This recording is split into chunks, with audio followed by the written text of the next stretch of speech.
Good evening. Malaysian Investment Development Authority, MIDA, has strived to position Malaysia as an international manufacturing hub by using holistic electrical and electronic ecosystem that enables semiconductor production. Its Chief Executive Officer, Dr. Arham Abdul Rahman, said this target will also be achieved through the active contribution of the corporate sector. The government is focused on accelerating the adaptation of advanced factory automation and digitalization levels through transition brick and mortar hubs into intelligent factories to enhance the flexibility and optimize productivity and growth. He said the electrical and electronic sector has diversified into various manufacturing forms which are equivalent to global standards and part of the international supply chain. From January to September last year, E&E industry recorded 64.3 billion ringgit in approved investment. These investments also contributed to local socio-economic development by creating more than 22,000 new jobs.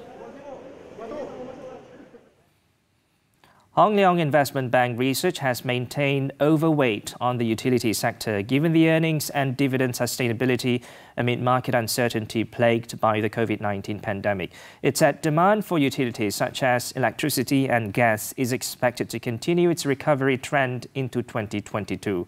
Recently, global fuel energy prices had retraced after reaching a high in October, and Tenaga Nasional is expected to remain neutral under the regulated asset-based imbalance cost pass-through mechanism, as the higher energy costs will be recouped via a combination of government subsidies and surcharges on end users.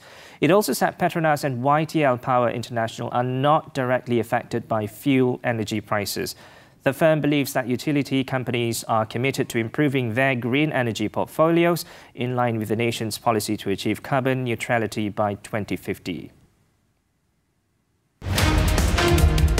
The worst flooding in over 4 decades, severely affecting warehouse and logistics operations and shipment delays with tens of thousands evacuated. While businesses are still tabulating the losses, how much will the disaster affect the company's performance? The Malaysian International Chamber of Commerce and Industry President Christina T speaks to Money Matters this Saturday at 5 p.m. on TV3. Moving on, Petronas Carigali has made a gas discovery at the Hadra-1 Wildcat exploration well of Block SK411 in the shallow waters of the Balingian province, about 170 kilometers northwest of Sarawak. The national oil company said Hadra-1 is Petronas' third gas discovery in the province in 2021 after Sirung-1 and Kulintang-1 in March and May respectively.